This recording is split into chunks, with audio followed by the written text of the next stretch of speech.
আরেকবার ডাক দাও, ডাকো, ডাকো। ভিউয়ার্স, সকালে আপনাদেরকে দেখাই আমার দেশি মুরগিগুলা প্রোটিনের জন্য ওদেরকে বাইরে ছেড়ে দিয়েছিলাম।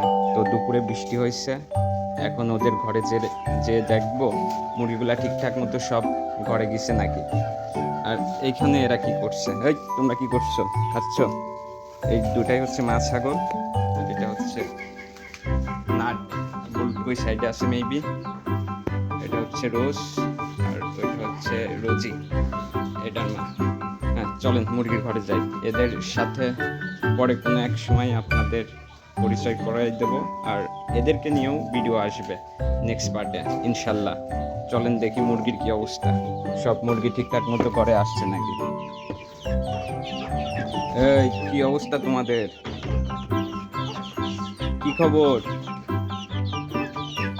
আবার বাইরে যাবা? আবার বাইরে যাইতে হবে? আবার বাইরে যাবা? আজকের মতো ওরা ঘরেই থাকবে, ওদের কাজ ছাড়া হবে না। পানির কি অবস্থা? পানিটা ময়লা হয়ে গেছে, পানিটা চেঞ্জ করে দেওয়া লাগবে। এটা কি অবস্থা?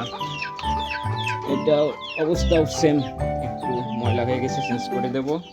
আর খাবার মোটামুটি আসছে, এটাই হয়ে যাবে।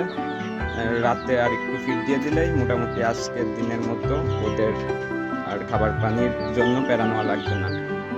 তো আমার মুরগি মোটামুটি দেখি সবগুলাই আসছে। তো ভিউয়ার্স, এরকম আমার ফার্মিং রিলেটেড শর্টস ভিডিও পেতে অবশ্যই ভিডিও শেষে একটা লাইক দিয়ে চ্যানেলটি সাবস্ক্রাইব করে রাখবেন। এই এটা হচ্ছে মিশরীয় ফার্মি মুরগি, 3টা আছে আমার, আর 2টো মারা গেছে, আপনাদেরকে দেখাইছি ভিডিওর মাধ্যমে। টাটা বলে দাও, টাটা বলে দাও, টাটা টাটা। আর এদিকে আমার কিং ডাকতেছে, ডাক দাও তো একটা, আর একবার ডাক দাও, ডাকো, ডাকো। উড়ে এখান থেকে ওইখানে চলে গেল। অনেক সুন্দর ডাক ভিউয়ার্স। টাটা বলে দাও ভিউয়ার্সদের, টাটা বলে দাও। ওকে ভিউয়ার্স, আজকের মতো এই পর্যন্তই, দেখা হচ্ছে নেক্সট পার্টে ইনশাল্লাহ।